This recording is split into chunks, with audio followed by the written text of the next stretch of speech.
قاہرہ صاحب کیا ہوگا؟ کیونکہ یہ اپ کمنگ ہے ایونٹ، زیادہ دور نہیں ہے اب۔ ملک صاحب، بڑی افسوسناک صورتحال ہے۔ دیکھیے، مولانا فضل الرحمان صاحب احتجاج پہ جا رہے ہیں، ان کا جانے کا حق ہے۔ اگر آپ تشدد سے روکنا چاہتے ہیں تو کل جو مطالبہ آپ کا اپنا تھا اسی حکومت کا، ویسے تو یہ اس سے مکمل طور پہ انحراف کر چکے ہیں۔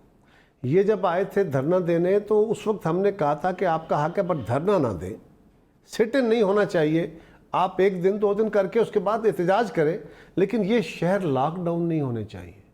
ہم ہر دھرنے کے اندر یہ احتجاج کرتے رہے، یہ سوال اٹھاتے رہے، اور ہم کہتے ہیں کہ یہ احتجاج پیپلز پارٹی کا بھی حق ہے، مسلم لیگ کا بھی اس وقت ان کا بھی حق تھا، اور ہم نے اسمبلیوں کے اندر بھی کھڑے ہو کے آپ کے پروگراموں میں بیٹھ کے بھی کہا کہ ان کے مطالبات درست ہیں، طریقہ کار درست نہیں ہے۔ لاک ڈاؤن شہروں کی بندش غلط ہے، آپ احتجاج آج بھی ہم وہی کہہ رہے ہیں۔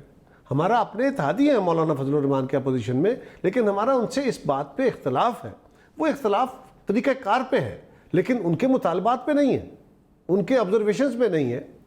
بٹ میرا سوال یہ ہے کہ کیا آپ ان کو طاقت سے روکیں گے؟ کیا طاقت سے روک کے چیزوں کو آپ نے اچھا کر لیا ماضی میں؟ اور آپ اپنی حکومت کے دوران مسلسل، اپنی اپوزیشن کے دوران یہ اس وقت کی حکومت سے مطالبہ کرتے رہے، ڈیمانڈ کرتے رہے کہ آپ کو روکا نہ جائے، آپ کے لوگوں کو نہ روکا جائے، اور اگر روکا جاتا تھا تو آپ اس پہ احتجاج کرتے تھے۔ آج وہی کام، اور آپ تو دعوے کرتے رہے نا کہ اپوزیشن کے پاس ہے ہی کچھ نہیں، یہ کہہ رہے ہیں مولانا فضل الرحمان کچھ نہیں کر سکتے، پیپلز پارٹی ویسے ہی ختم ہو گئی ہے اور مسلم لیگ کی قیادت اندر ہے اس لیے کچھ کر نہیں سکتی۔ تو حضور والا آپ کو پریشانی کیا ہے؟ آپ تو کہہ رہے ہیں، ایک چھوٹا سا آپ کہہ رہے ہیں کہ ابھی تو کہتے تھے کنٹینر دیں گے، کھانا دیں گے۔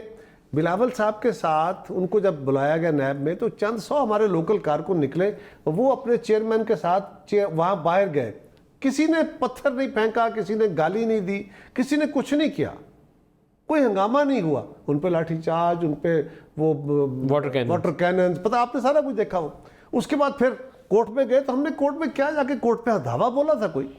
آپ نے وہاں پہ تشدد کیا۔ تو جو آپ دعوے کرتے ہیں ان دعووں کو پریکٹیکلی دکھائیں، اور یہ یاد رکھیے طاقت کے ذریعے جب سیاسی قوتوں کو ختم کرنے کی، کمزور کرنے کی، دبانے کی اور تحریکوں کو روکنے کی کوشش کی ہے، وہ اور بڑی تحریکیں بنتی ہیں۔ آپ ایک شہر میں روکیں گے، وہ ہر شہر میں کریں گے، اور اگر اس کے ساتھ، اور ہو سکتا ہے یہ مجھے پوری توقع ہے کہ یہ ہونے کا امکان ہے کہ اس وقت پاکستان کے لوگ ستائے ہوئے ہیں مہنگائی سے۔ میں کسی کو اس سے بے گناہ نہیں کر رہا، لیکن سب کے ستائے ہوئے ہیں اس وقت مہنگائی کے اس طوفان سے، اور لوگ جب اٹھ کھڑے ہوتے ہیں اور ان کو لیڈرشپ نہ فراہم ہو رہی ہو تو پھر انارکیاں ہو جاتی ہیں۔ خدا کے لیے اس کو روکے۔